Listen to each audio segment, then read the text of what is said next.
Pakistan. I believe it's his first trip. It is, yes. But hopefully not his last trip to Pakistan. And our two governments have been working closely together on a green climate framework? Yes. Green, naam kya hai iska? Green, sorry.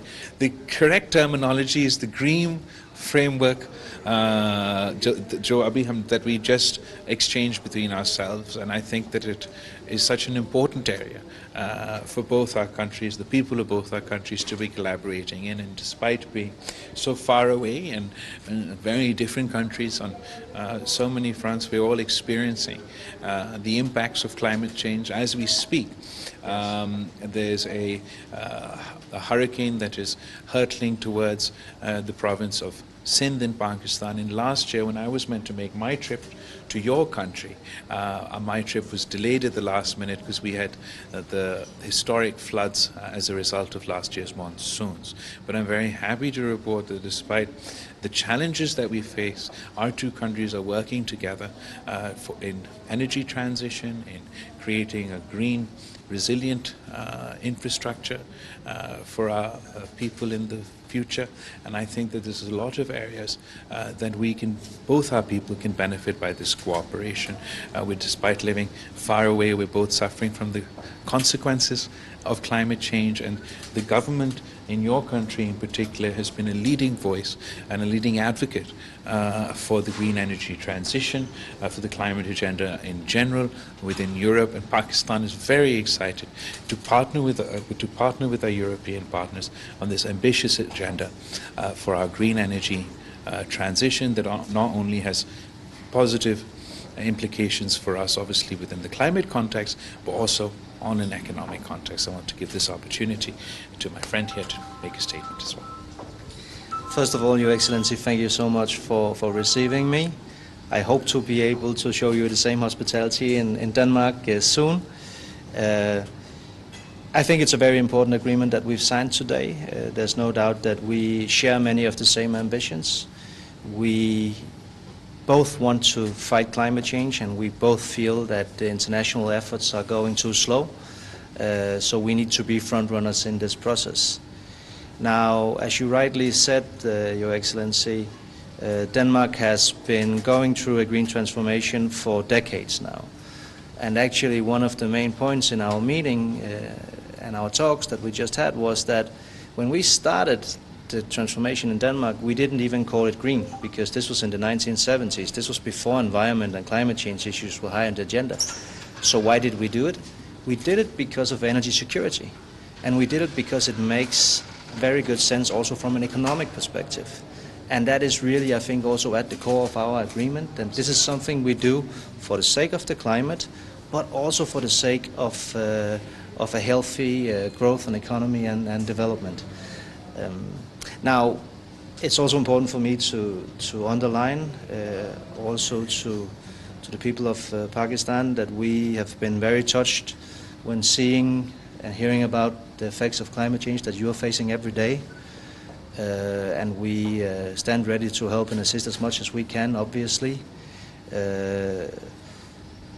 Climate change is not something that might happen in a distant future. It's here right now, and you are probably the country in the world that feels that the hardest. Mm-hmm. And the international community definitely needs to be on your side in this, in trying to adapt and trying to remedy the situation as good as you can. And I commend you for the huge effort that you are doing, and we will stand on your side in the future. Thank you. Thank you. Mr. Minister, what is the significance of this green framework in the context of Pakistan's position on climate change, and especially the floods of 2022? You see, Pakistan and as we've mentioned, both Pakistan and Denmark are facing the consequences of climate change, but we're facing it from two different perspectives and two different experiences. Denmark is a developed country. Pakistan is a developing country. We contribute in different ways to the climate crisis, and now we have to address it in the best ways we can. And I think this is a good good example of how the developing world and the developed world can partner together to find solutions and work together to meet this challenge together. There are many forces out there, or voices out there within this conversation that wants to divide the world between the global north and the global south, but I don't think that any of us can do this alone.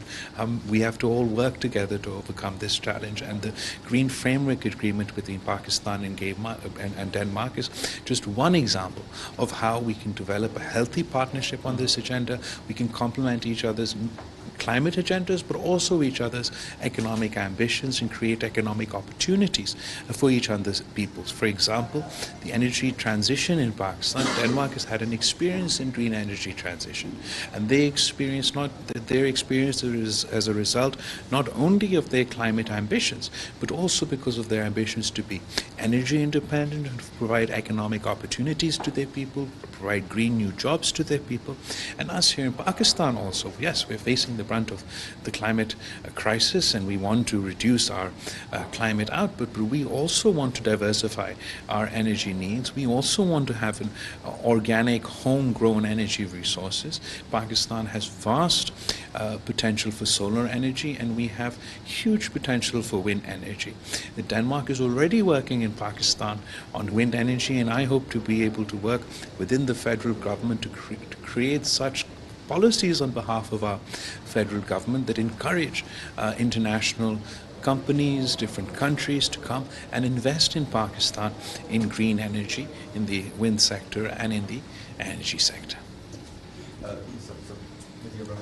So going forward, how do you see the relationship between Pakistan and Denmark going? Well, we are already very close friends and have collaborated for many years, had partnerships for many years, but we hope that in the future we will become even closer. There's no doubt that on the green agenda we share many of the same objectives, and I guess you could say that on some of the issues we have the knowledge and experience and you have the scale, so it will be in both our interests to work closer together. Wind is a very good example of that. As I understand it, Pakistan could be a superpower in wind energy because of the way you're situated and the winds that you have. Now, we were the first country in the world to build an offshore wind farm and onshore wind already back in the 1970s. So the decades of experience that we have, we hope to be able to share, and it will be good for both countries. Okay, thank you for taking time to answer my question. Well, do you have a direct message for an average citizen in Denmark, for the part of the world that has played the most significant role in Pakistan in driving the current high levels of emissions? Emissions that are now having a stark and devastating effect in Pakistan. My message to the people of your country is that this is a crisis not of our making, in the sense that not of my generation making, and not of my generation's making, nor is it the making of the young generation in your country. We have to live with the consequences or the repercussions of the decisions of those who came before us. But rather than complaining about it, we would like to work together. We would like to partner with the people of Denmark. We think that there is an opportunity in this crisis.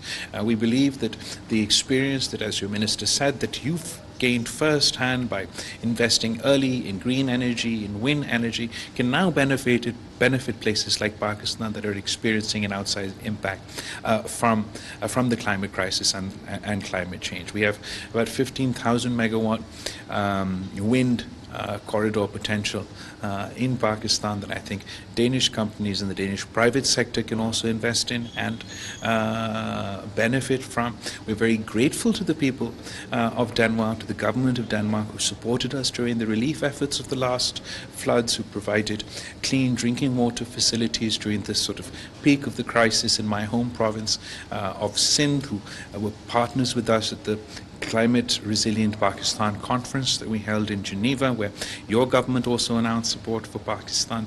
I believe that the people of Pakistan and the people of Denmark are partners in this, in our efforts to combat the climate crisis. Perfect. Thank you. Thank you. Thank you so much.